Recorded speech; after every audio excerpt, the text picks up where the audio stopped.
We unpack. We unpack. We unpack. Coming to you live, Boxing Ego unpack. Yeah. We unpack. We unpack. We unpack. Coming to you live. Oh man, Riyadh season. It looks like there's gonna be some major changes. I guess change is good for any of us. Whatever it takes for any of y'all to get up out the hood. I ain't mad at you. Got nothing but love for you. Do your thing, boy. Do.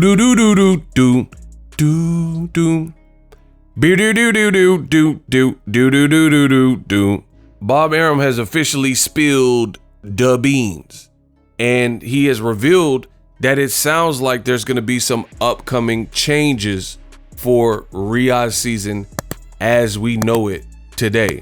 And that's what I want to spend some time talking about in this video. So Bob Arum, first, let me just play the clip. I don't want to beat around the bush. Let me play the clip. Roll the clip. That date. And they also did the fights that were outside of the Riyadh season in other locations. But that is not what they're going to do in the future. Gotcha.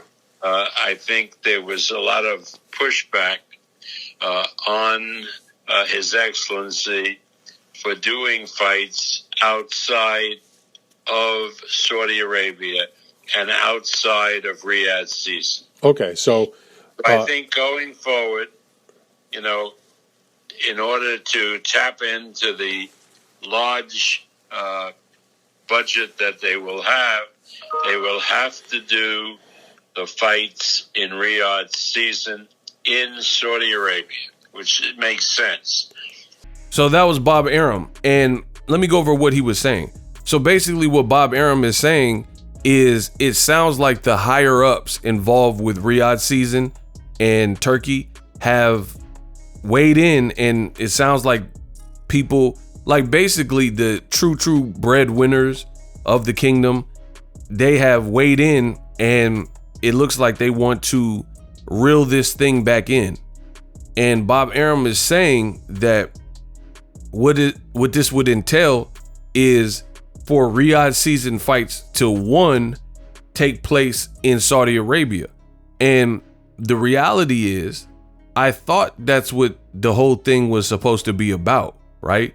I thought, and maybe I'm wrong, but I was under the impression that for Riyadh season, it was supposed to be about the Kingdom of Saudi and making it a destination and attraction for tourism, and to get an increase, like to overall just change some people's perception of Saudi Arabia and let the rest of the world know that Saudi is open for business and they want to be one of the capitals or the hotbeds of entertainment, sports and entertainment.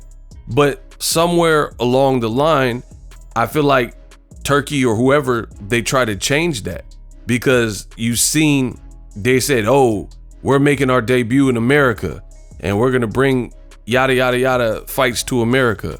And then it looked like the game plan shifted. Then we started hearing about Crawford Madrimov, and that was going to be in Los Angeles at a soccer stadium. And we'll get into that later in this video. Also, there was a big deal made about UFC at the Sphere for UFC 306, 307, whatever that one was, with Sean O'Malley and Merab, right? So I think they kind of lost their footing, because fights in America, that's not what it initially was about to begin with. If you're doing, yes, it says Riyadh season everywhere, has the logo and stuff like that, but if you're trying to increase tourism and change people's impression of Saudi Arabia, you probably have to do it in the kingdom. So from what Bob Arum is saying and spilling the beans on, it sounds like they're trying to refocus and get back to that. The other thing is, what is Riyadh season? Riyadh season, if you look it up, by definition, is a particular group of months. It's like the 4 seasons, like how we have spring, summer, fall / autumn, and winter, right? That's what Riyadh season is. And I believe it's from roughly October to March. So the other key thing that Bob Arum said is it sounds like they are trying to reel this and rein this back in and start putting the fights back during this season of Riyadh season, which is again what it was truly about. So October, November, December, January, February, and March. And if this holds true, or mostly true, that means you'll see a lot less Riyadh season events outside of this range. So it looks like almost not a restructure, but kind of, maybe restructure is a word that kind of works, but that's what it sounds like to me. It sounds like they're trying to almost restructure and reimagine what the intent is and kind of redefine. And this is not new to business. DAZN had to do it because DAZN wrongly came in the game talking about bye pay-per-view. And they said pay-per-view was dead. And I told you, just like I told you with Riyadh season, it's not going to last the same way they came in the game. DAZN came in the game saying pay-per-view's dead. We'll never do a pay-per-view. I told you that wouldn't last. Same thing with Riyadh season. In its current form, I don't see it lasting. Yes, there's a lot of money in the kingdom.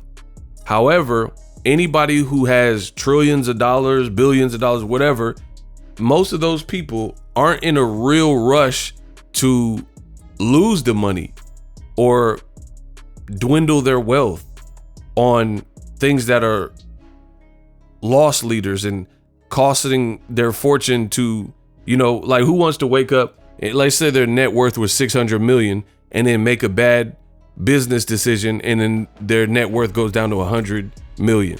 Still a lot of money, still money that most people will never see, but nobody wants to see that reduction in their wealth. And you see it sometimes when athletes or whatever, they get kicked off the Madden cover because they did something or got arrested or lose endorsement deals because they said something on a podcast or whatever. It usually affects the person, and that's just the reality of it. So for me, it really sounds like they're trying to change things, which it makes sense to me because this is what I've told you. Once again, more reliable information. The great Ego Stradamus strikes again. The Crawford-Madrimov fight reportedly lost over $10 million. That's a flop. That went double wood. You're trying to turn Terrence Crawford into something he's not. He's currently 37 years old. You put him in a soccer stadium. You try to pair him with Eminem and have a full-on concert, and you're spending surplus money on foolish things for the most part, right? In terms of boxing. Boxing fans, what we need is great fights and a great fight atmosphere. That's it. And a cool DJ and some concessions, some food, get some nachos for the drinkers. They can get their beers or wine or whatever and, get you a soda or whatever. That's what we need, So not everyone, like, let's say you do a musical concert, right? Not everyone is an Eminem fan, for example. Like, let's say people came to see Madrimov, right? And they may not even know who Eminem is. Like, I doubt it, but I don't know. They might not vibe with his music. They might not like rap music, or whatever the situation. Or Sierra, Busta Rhymes, Missy Elliott. Like, I like these people, but not everyone does. That's the point. So you doing like full on sets and shows and the musical act is, we've seen this. In boxing, it rarely works. People usually get bored because we have different musical taste. Triller did the same thing. At first it was cool. They had Snoop, they had E40, right? And Mount Rushmore, Too Short and all that. They performed, people seemed to like it. They had a cool crowd, the crowd seemed to like it. But then they tried to do it and then brought Doja Cat, and then that's where it starts changing. Not everyone's a Doja Cat fan, and you know what I mean? It's hard to keep a building with, potentially 10,000 plus people, and different people have different musical tastes. people would just as soon go to a concert of Eminem if you're an Eminem fan, or go to a Nas or Busta Rhymes concert if you're a fan of their music, you know, or the standard, get one of these rappers to do a ring walk, right? Like we've seen, I think it was 50 Cent walk out with Deontay Wilder, right? That's what you do, because, you know, that's a ring walk. 5 minutes, done. You know, it's a cool shot, blah, blah, blah. But doing full on concerts and stuff, not everyone's gonna vibe with that. So that's the latest on Riyadh season, according to Bob Arum. It appears they're fine tuning and really trying to change things. And I told you that a change was definitely needed. Y'all didn't want to believe me. Y'all said I was capping, but it's not working. It's not working when you're overspending for what you're getting. And then, like I said, the whole concept, I thought, at least me, was to bring the attractions to Saudi Arabia. And the downside for this, and I'll probably make future videos about this, but the downside is people like Terrence Crawford. Crawford's been fighting one time a year.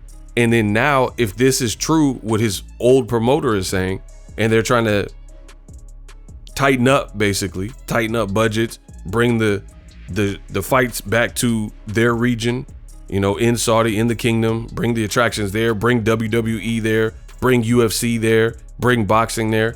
And you're trying to do it basically from October to March months. That's going to change it, especially for people like Crawford. 37 years old, been fighting one time a year. And now, if this is true, what Bob Arum is saying, then you have a situation where if he continues working with Turkey, and it seems like there's a relationship there and they want to work together more so than Terrence Crawford doesn't really seem like he's stuck around with PBC and wants to work with them.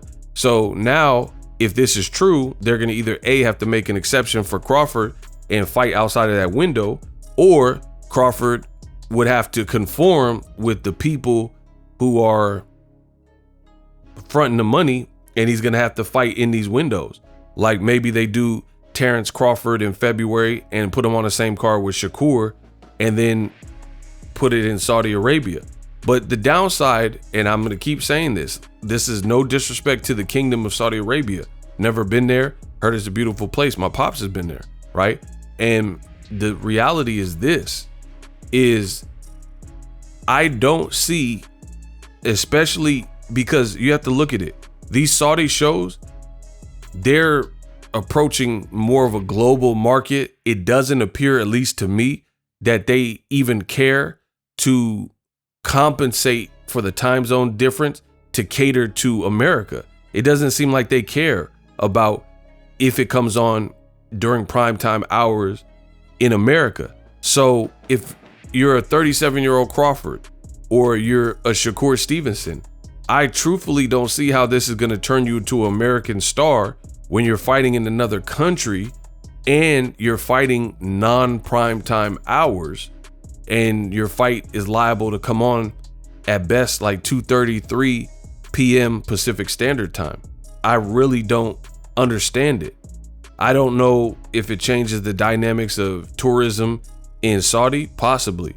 But as far as building American stars, I'm not understanding that. I don't know if Shakur can become a pay-per-view star, no matter who he fights, if he's constantly fighting outside of America. So you guys let me know in the comment section what you feel, but I don't really see that as a star build. You know, just like look at guys like Anthony Joshua. He fought in America one time, got mollywopped by Andy Ruiz, never came back here. And since that point, I don't think Joshua was fully recovered, but his stock in America dropped. Eddie Hearn had him on Showtime, which was a smart move, UK fighter. And then he had an American broadcaster showing his fights. So people were like, oh, this is him versus Klitschko. Oh, this is him versus Joseph Parker. And American audiences started to see him. But then Eddie snaked Showtime, and Steven Espinoza pulled Anthony Joshua and moved him to DAZN, a platform that had no real relevance in America. To this day, A lot of people don't even know what DAZN is in America outside of hardcore boxing fans. So that's I guess another issue. I don't see how this is going to work in terms of star building. Like, can Crawford at age 37, pushing 40, at this point, even if he has a good fight, can he become a star fighting in a non-primetime hours in the US? I'm saying no. You know, I don't really see that. When you look at the biggest stars in combat sports over the last several years, they all became big in America. Name somebody that was big in America. So don't say like Naoya Inoue, because he's not big in America. I'm not saying he's not respected. I said big. He big in Japan, where he's from, right? But I'm talking about in the modern era of boxing, the guys like Roberto Duran, Panamanian. You know, he's fighting in America. People knew him, fighting in Atlantic City and stuff. Mike Tyson, Floyd Mayweather, Oscar De La Hoya, Julio Cesar Chavez. No matter where these people are from, Mexico, you know, different regions, some American, they all like were big in America. Like even people like the Ricky Hattons, people knew who Ricky Hatton was in America, right? He fought Floyd Mayweather in America. Conor McGregor, he didn't blow up in Ireland. People barely even knew who he was back then. He came to an American organization, the UFC, fought in America, and then it was on and cracking. So again, we'll see how it plays out. But I think the star build, if what Bob Arum is saying is true, it becomes harder and harder for guys like Shakur and also Terrence Crawford if you're relegating it to Saudi Arabia. Like, that's just what it is. Let me know what you guys think. We unpack.